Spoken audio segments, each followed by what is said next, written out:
The 1970 movie Woodstock, a documentary capturing the iconic music festival, had a unique casting process. Instead of traditional actors, the film featured real-life musicians and festival goers. The casting was more about selection and invitation than auditions, as the filmmakers wanted to capture the authentic energy of the event. Key musicians were invited based on their popularity and relevance to the counterculture movement. Artists like Jimi Hendrix, Janis Joplin, and the Who were already established acts, making them natural fits for the film. The filmmakers also included lesser-known acts, providing a platform for new talent and a more diverse musical tapestry. As for the festival goers, the casting was organic. Thousands of young people gathered at Woodstock, and the filmmakers simply had to capture their experiences. The film includes interviews, reactions, and even performances from festival goers, adding to the documentary's authenticity. The casting process was less about traditional methods and more about capturing the zeitgeist of the time. The filmmakers wanted to create a snapshot of a pivotal moment in history, and the casting choices reflect this. By selecting real musicians and festival goers, the film offers a genuine portrayal of the Woodstock experience. The director of Woodstock, Michael Wadley, aimed to create an immersive experience for the audience, making them feel like they were actually at the music festival. He used a multi-camera approach to capture the event from various angles, which allowed for a more comprehensive view of the festival. Wadley's creative influences included the French New Wave movement, which is evident in the film's documentary style and use of handheld cameras. Wadley's approach to directing was collaborative, working closely with his cast and crew to bring the story to life. He encouraged improvisation and spontaneity, which contributed to the film's authentic and raw feel.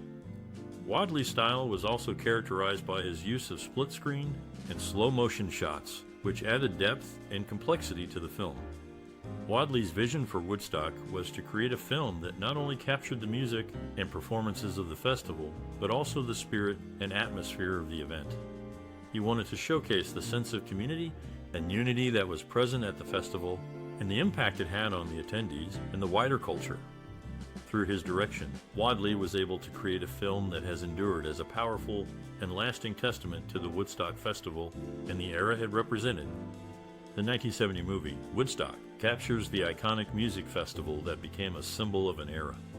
This film, with its powerful soundtrack and raw footage, offers a unique glimpse into the hearts and minds of the hundreds of thousands who attended. You'll soon discover many surprising, humorous, and emotional facts about the event and the movie. What makes Woodstock an everlasting symbol of the industry? For one, its authenticity. There were no rehearsals or retakes, just real moments in time. Additionally, the movie's impact transcended the music industry, becoming a touchstone of social and cultural history.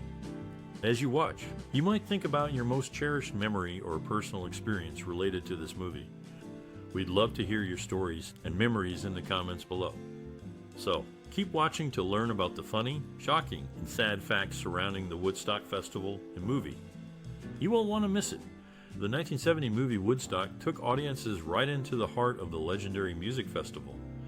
The set design was essentially the natural environment of Max Yasgur's farm in Bethel, New York, where the festival was held. The filmmakers had to work with the existing landscape, which included rolling hills, a large open field, and a nearby pond.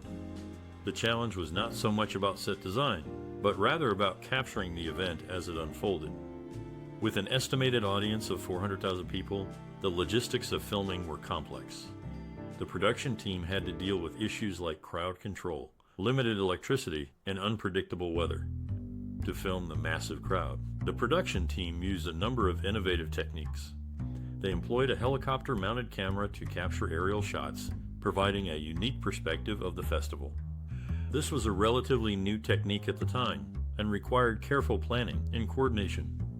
The filmmakers also used handheld cameras to get up close and personal with the performers and the audience. This gave the film a raw, documentary-like feel, making viewers feel like they were right there in the midst of the action. In addition, the production team set up multiple stages and film crews to ensure they didn't miss any performances. This required a high level of organization and communication, as the crews had to coordinate their movements around the festival site. Despite the logistical challenges, the filmmakers were able to capture the spirit of the Woodstock Festival in a way that has resonated with audiences for decades. The movie stands as a testament to the power of music and community, and it continues to inspire new generations of fans. The movie Woodstock offers a chance to experience the significant cultural event that took place in US history. The festival, which happened in 1969, brought together 500,000 people in Bethel, New York. The film, directed by Michael Wadley, captures the vibe of the whole event, from the stage construction to the arrival of thousands of people at Max Yasgur's farm.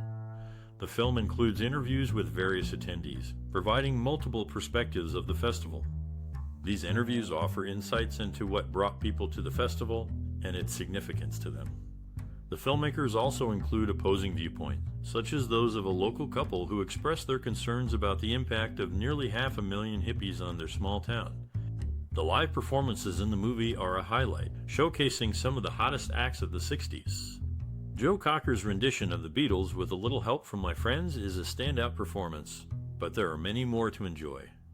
The Who, Jefferson Airplane, Janis Joplin, and Santana are just some of the artists who delivered killer performances.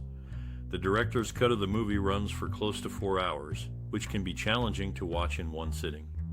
However, it is worth it for the music and the candid footage of the attendees, which offers a glimpse into a counterculture that many will never get to experience. One downside of the movie is that some performances were not included because the artist did not believe their performance was strong enough.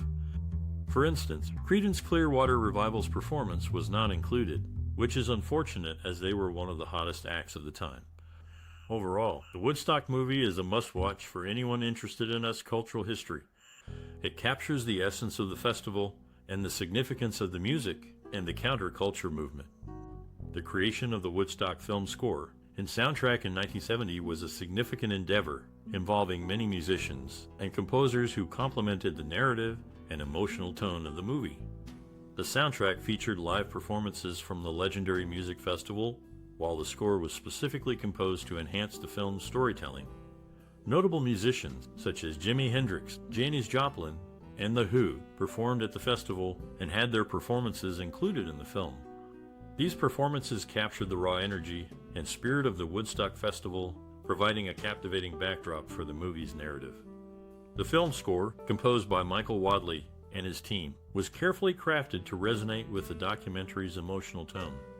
The composers skillfully wove together various musical elements, creating a sonic tapestry that complemented the visuals and reinforced the film's themes of unity, freedom, and love. To achieve this, the composers used a variety of techniques, including diegetic music, where the music is part of the story, and non-diegetic music, which is used to create mood and atmosphere. For example, they incorporated folk songs and protest anthems performed at the festival into the film's narrative, while also using original compositions to underscore emotional moments and build tension. Composer and musician Crosby, Stills, Nash, and Young also contributed to the film score, creating original music that captured the essence of the Woodstock experience. Their song Long Time Gone is a prime example of how the music in the film reinforces the narrative, as its lyrics touch on themes of change, hope, and the passing of time, all of which are central to the film story. In addition to the live performances and original score, the Woodstock film soundtrack also included interviews with festival attendees, providing a rich audio landscape that brought the viewer closer to the event. These interviews, combined with the powerful music, created a unique and immersive cinematic experience that has endured for generations. In conclusion, the creation of the Woodstock film score and soundtrack was a collaborative effort involving many talented musicians and composers. By combining live performances, original compositions, and interviews, they crafted a captivating audio experience that complemented the film's narrative and emotional tone, leaving a lasting impact on audiences and solidifying Woodstock's place in history as a pivotal moment in music and counterculture. The Woodstock Festival in 1970 featured many memorable performances, with several standing out as particularly iconic over the years. Joe Cocker's With a Little Help from My Friends, Carlos Santana's Soul Sacrifice, Crosby, Stills, and Nash's Sweet Judy Blue Eyes, Sly, and the Family Stone's Higher, and Jimi Hendrix's Star Spangled Banner are some of the most unforgettable acts. Wavy Gravy and Tom the Porto Sand Maintenance Man also left a lasting impression. Chipmunk initially hired for stage and lighting setup, took on the role of Master of Ceremonies when Michael Lang realized he hadn't hired one. Monk's distinctive voice led to a second career as a stage announcer. Paul Revere and the Raiders were another invited act that declined to perform at the festival. One of the most iconic scenes in the 1970 documentary, Woodstock, is the performance of Jimi Hendrix's Star Spangled Banner. The scene showcases Hendrix's unique guitar style, with his improvisations reflecting the turbulent times of the late 1960s. The cinematography is raw and intimate, capturing the reactions of the audience as they watch Hendrix's groundbreaking performance. Michael Wadley, the film's director, discussed the impact of this scene in an interview with Rolling Stone, stating, "It's a very powerful scene because it's not just a musical performance, it's also a political statement." The scene has become iconic due to its exploration of the relationship between music, politics, and counterculture. Another memorable scene is Joe Cocker's performance of With a Little Help from My Friends. Cocker's energetic and unconventional stage presence, combined with his guttural vocals, created a captivating performance. Cinematographer Michael Chapman utilized handheld cameras to capture the raw energy of the performance and the crowd's reaction. Cocker's performance has been considered one of the highlights of the festival and the film. The documentary also features an iconic scene with Richie Havens, who opened the festival due to several delays. With no other acts ready to perform, Havens was asked to extend his set. In an interview with the New York Times, Havens discussed his performance of Freedom, stating, "I started making up lyrics on the spot. I was just trying to keep going, to stay calm." The scene captures Havens' improvisation, showcasing his musical talent and creativity. These iconic scenes from Woodstock have had a lasting impact on audiences, inspiring future generations of musicians and filmmakers. The documentary's exploration of music, politics, and counterculture continues to resonate with audiences today. Arlo Guthrie made history as the only original performer from the 1969 Woodstock Festival to perform at the festival's 50th anniversary, held at the original site in August 2019. The groundbreaking 1970 movie Woodstock was directed by Michael Wadley, who had previously found success with the 1966 documentary Mingus about jazz musician C.H. Charles Mingus. Notably, footage of Grace Slick performing with Jefferson Airplane was not included in the original film's release, but emerged in the director's cut in 1994. The 1970 movie Woodstock had a profound cultural and social impact. It captured the essence of the Woodstock Festival, a pivotal event in the 1960s counterculture movement. The film resonated with audiences, offering a glimpse into the ideals of peace, love, and unity that defined the era. Woodstock became a symbol of youth rebellion and the fight for social change.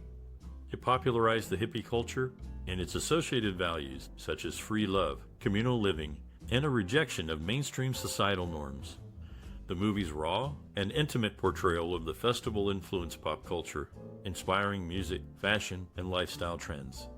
Moreover, the film contributed to discussions on relevant social and cultural themes.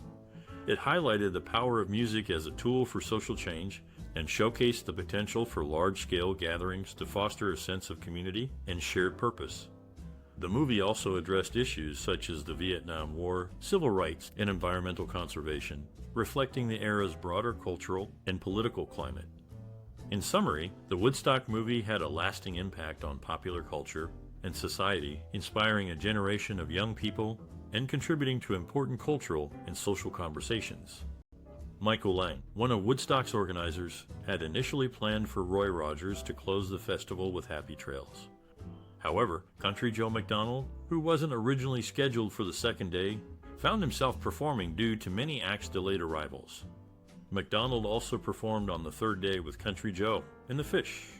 The Who holds a unique distinction as they are the only band to have performed at the Monterey Pop Festival in 1968, Woodstock in 1970, and Live Aid in 1985. The 1970 documentary, Woodstock, received high critical acclaim and was well received by audiences. The New York Times critic, Roger Greenspun, praised the film, stating it was extraordinarily beautiful and full of life, humor, and excitement. Newsweek's Paul D. Zimmerman called it an astonishing document and a cinematic landmark. The film resonated with audiences, allowing them to experience the iconic music festival they might have missed. It became a hit in theaters, earning over $10 million in its initial release. Woodstock received an Academy Award for Best Documentary Feature, solidifying its place in film history. It was also nominated for Best Sound, recognizing the technical achievements in capturing the live music performances. The film's success brought attention to the counterculture movement and the importance of music festivals as cultural events. Receiving such accolades meant that the filmmakers, Michael Wadley and his team, were acknowledged for their creative vision and technical prowess in capturing the Woodstock Festival. The awards also highlighted the cultural significance of the event and its impact on society. For the musicians who performed at Woodstock, the film's success helped to elevate their profiles and cement their places in rock history. The film's enduring popularity continues to introduce new generations to the music and ideals of the 1960s counterculture. The Woodstock movie from 1970 has received critical acclaim, with a 100% rating on Rotten Tomatoes based on 26 reviews. During the Who's performance of We're Not Gonna Take It, the lighting change was due to the sunrise, a coincidence that pleased the band and influenced their future concert lighting. Despite the festival's artistic success, it was a financial disaster. The film and soundtrack, which did not involve any investment from the concert promoters, were the only profitable aspects of the event. This illustrates the unforeseen potential of such productions and the promoters' misjudgment of their value. The making of the 1970 movie Woodstock was a unique experience with many memorable moments. One such incident involved director Michael Wadley. He wanted to capture the true spirit of the festival and decided to shoot the documentary impromptu, without a fixed script or storyboard. This approach led to many compelling and authentic scenes, but also resulted in some chaotic situations. Wadley and his crew had to navigate through the sea of people, mud, and music, capturing moments as they happened. Another anecdote revolves around the film's sound recordist, Dan Wallen. Wallen had the challenging task of recording the audio for the movie, which included performances by some of the era's most iconic musicians. To capture the sound accurately, Wallen had to place microphones close to the stage, right in the middle of the crowd. This meant he had to endure the same conditions as the festival goers, including the lack of proper sanitation and the relentless rain. Despite these hardships, Wallen managed to record over 120 hours of high-quality audio, which was later used to create the film's soundtrack. The film's cinematographer, David Maysles, also had his share of memorable experiences. He once recalled how he and his team had to climb a 90-foot tower to get a bird's-eye view of the festival. From there, they captured some of the most iconic images of the event, including the sea of people and the stage from above. However, the climb was not easy, and the team had to navigate through strong winds and rain to reach the top. Despite these challenges, Maysles and his team managed to capture some of the most memorable moments of the festival. These anecdotes offer a personal glimpse into the experiences of the cast and crew during the film's production. They show the dedication and passion of the team, who went to great lengths to capture the true spirit of the Woodstock Festival. The band Jefferson Airplane was the first to confirm their appearance at the Woodstock Festival. Lauren Iroh and Donovan were initially on the list to perform, but had to drop out before the final lineup was set. Creedence Clearwater Revival, who was the #1 band in the US at the time, took the stage after Grateful Dead. However, due to sound issues and dissatisfaction with their performance, John Fogerty refused to allow any footage of their set to be included in the movie or on the album. It wasn't until the 25th anniversary box set that 4 of their songs were released, and some footage was included in the 40th anniversary DVD box set. The 1970 movie Woodstock, which chronicles the iconic music festival of the same name, holds a significant place in film history. As one of the first films to capture a counterculture event, it paved the way for documentaries and concert films that followed. Its innovative cinema verite style, which blends raw, unscripted footage with interviews and performances, has been widely emulated in subsequent documentaries. Woodstock's impact on future filmmaking is evident in the number of documentaries and films that have adopted its immersive, up-close and personal approach to capturing live music events. From Martin Scorsese's Rolling Stones documentary, Shine a Light, to more recent concert films like Amy, and Homecoming, a film by Baez, the influence of Woodstock can be seen. And Fellow Tenant, the movie also inspired a wave of films that explored the youth culture and social issues of the time, such as Easy Rider, Alice's Restaurant, and The Strawberry Statement. These films, like Woodstock, sought to capture the zeitgeist of the late 1960s and early 1970s, and they helped to define a generation of filmmaking. In addition to its impact on filmmaking, Woodstock has also inspired a number of subsequent works, including books, plays, and even a 1975 sequel, Woodstock 2. The film soundtrack, which features performances by some of the era's most influential musicians, has also become a classic in its own right. Overall, the 1970 movie Woodstock has left an indelible mark on film history, inspiring future filmmakers and shaping the way that live music events are captured on film. Its influence can be seen in a wide range of subsequent works, from documentaries and concert films to feature films and other forms of media. During the Woodstock Festival in 1969, New York's Governor Nelson Rockefeller considered deploying the National Guard due to the enormous crowd size. One of the notable performances, by Carlos Santana, is remembered by him in a unique way. Having taken LSD, Santana was unprepared for his band's unexpectedly early appearance, which clashed with the drug's effects. The iconic images of toddlers drumming, featured on the Woodstock 2 album, were actually captured at the festival's campground's mini-stage.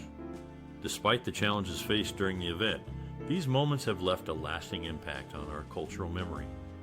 During the Who's performance at Woodstock, tensions were high. Not only did frontman Pete Townshend express his frustration towards activist Abbie Hoffman, but he also kicked a cameraman as the band was making their entrance. The unfortunate victim turned out to be none other than the film's director, Michael Wadley. The festival's lineup underwent some last-minute changes due to heavy traffic. As a result, musician John Sebastian was called upon to perform when several scheduled acts arrived late. Facing financial difficulties, the Who demanded to be paid in cash prior to their set. Their request was granted, preventing the band from withdrawing from the festival. Jimi Hendrix's iconic blue crushed velvet pants and the graphic layout mechanical for the Are You Experience album cover can be found at the Museum of Pop Culture in Seattle, Washington.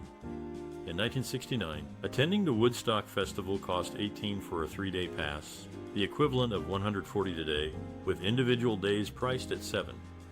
Grateful Dead did perform at the festival and was filmed, but they felt their performance didn't meet their standards, and the footage was never used. However, some of their performance was included in the 40th anniversary festival extras. Richie Haven's memorable performance in the Woodstock movie is surprisingly short, lasting only 10 minutes. In reality, he performed for nearly 3 hours, filling in for other bands that were meant to open the concert but didn't show up. His enduring stage presence was a testament to his professionalism and talent. In a legal dispute, a musician who played mess call on his flugelhorn at 400 a.m. sued the filmmakers and distributor for violating a New York privacy statute. However, the court ruled in favor of Warner Bros. Inc., as stated in the court opinion Man v. Warner Bros. Inc., 317 F. Sup. 50. The Rolling Stones were invited to play at Woodstock, but they declined due to Mick Jagger's filming schedule for Ned Kelly in Australia and Keith Richards' girlfriend, Anita Pallenberg, having just given birth to their first child, Marlon. The absence of this iconic band did not diminish the significance of the event, which has left an indelible mark in music history. The 1970 movie, Woodstock, captures significant moments from the iconic music festival. One of the most memorable performances is Jimi Hendrix's rendition of the Star-Spangled Banner, which has been extensively analyzed in musical studies. Pete Townshend, lead guitarist of The Who, made headlines when he kicked Yippie leader Abbie Hoffman off the stage during their performance. This intervention prevented Hoffman from making a speech about imprisoned radical John Sinclair and airing his grievances about the festival. The festival, which was initially scheduled for August 15-17, was extended to the 18th due to its popularity and the attendees' desire to continue the celebrations. When the organizers of the Woodstock Festival invited the Beatles to perform, they recommended James Taylor and Billy Preston instead, after the group declined. However, Taylor and Preston's invitations were later rescinded.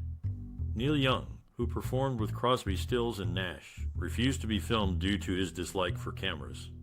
Despite Warner Brothers' initial reluctance to release the film, citing the failure of previous concert documentaries, they eventually did so, as the financial risk was minimal.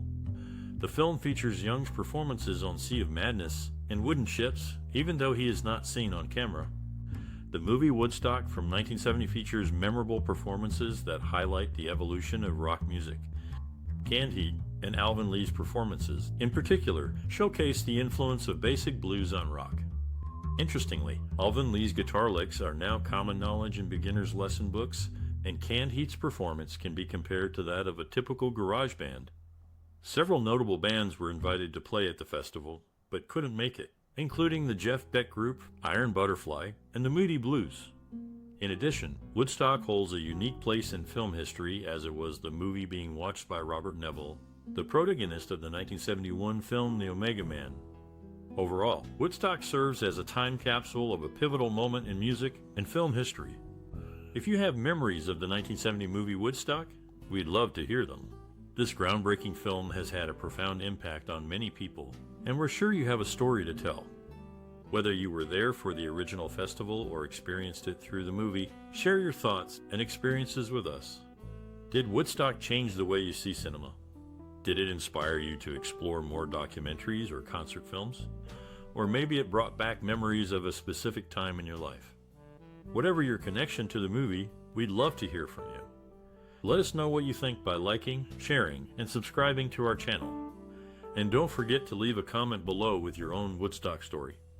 Together, we can explore the enduring influence of this iconic film and the way it has shaped our cultural landscape. So don't be shy, join the conversation, and share your thoughts with